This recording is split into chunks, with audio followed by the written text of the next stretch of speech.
Some towns make you feel immediately welcomed. Bandon gave us the bird.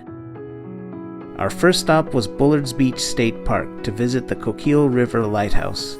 There's a small history exhibit and gift shop inside this lighthouse, and some nice views of the river outside it. Very close by is a beach. There they are, waves, right where you'd expect them. This was a nice enough start to our time here, but it didn't compare to our next stop, a place that made me go, whoa, Bandon, whoa, whoa.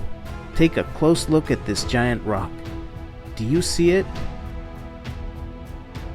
Incredible, like something out of Greek mythology. And what about this wizard's hat? That's not part of Greek mythology, but goddamn, what if it were? Sick. Travel isn't just about seeing pretty things. It's about the stories we tell ourselves from our experiences, and Bandon has a story written in stone. Our next stop gives us a different vantage point on this story. We're at Coquille Point, overlooking Bandon Beach. Look at that. I was still mesmerized by Face Rock. I know it's a popular tourist attraction, but I don't understand why it isn't even more famous. Here's something else with a face. Cosmo the Tufted Puffin.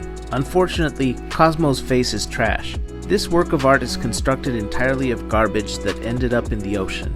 The most important thing to take away from Cosmo is that reuse is more effective than recycling. Buddy, don't take this the wrong way, but I wish you didn't exist.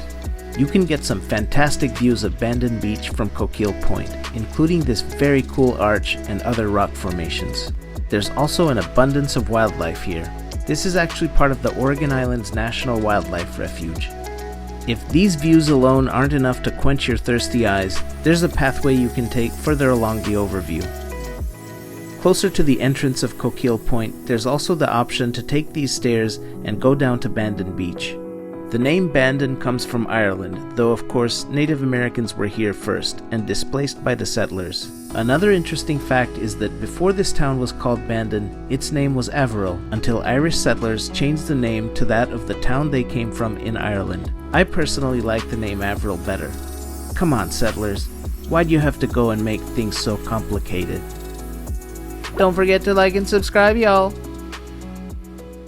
We end today's journey with a segment called Travel-Sized Tales, miniature stories for people on the go who want to enjoy literature, but not too much.